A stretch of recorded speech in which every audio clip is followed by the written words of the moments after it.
Masakit pa rin para kay Gemma ang pagpanaw ng kanyang 1 taong gulang na anak na si Princess noong 1 buwan dahil sa dengue. Hindi namin naramdam na may sakit talaga siya. Kasi malakas siya eh.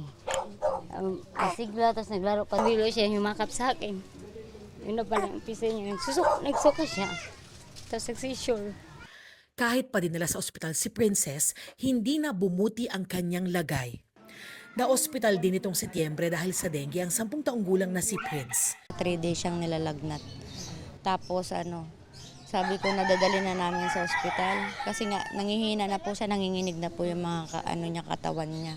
Tapos sumasakit na yung binti tsaka yung mga paa niya. Severe o malala na pala ang dengue ni Prince, sabi ng mga doktor. Bumuti ang pakiramdam niya pagkatapos ng 1 linggo sa ospital. Hindi kaya ng dibdib ko na makita ulit yung ganun na sitwasyon. Sina Gemma at Prince, taga-barangay Batasan Hills, na ayon sa Quezon City LGU ay may pinakamaraming kaso ng dengue sa lungsod ngayong taon. 857 ang nagkasakit sa barangay mula January hanggang November 20. 4 sa kanila ang namatay. Sa buong Quezon City, mahigit 10,000 ang nagka-dengue mula Enero, kabilang ang 44 na nasawi. Pinakamarami sa mga tinamaan, mga batang edad 1 hanggang 10.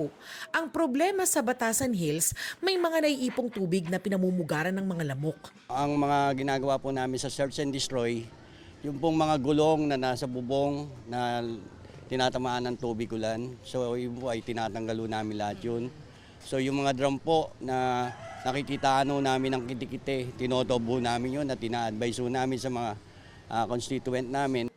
Susi sa pagsugpo sa dengue ang malinis na paligid at protektadong katawan laban sa kagat ng lamok. Dapat din magpadoktor agad kapag nakaramdam ng sintomas gaya ng lagnat, panghihina, pantal, pagsusuka at pagdurugo ng gilagid.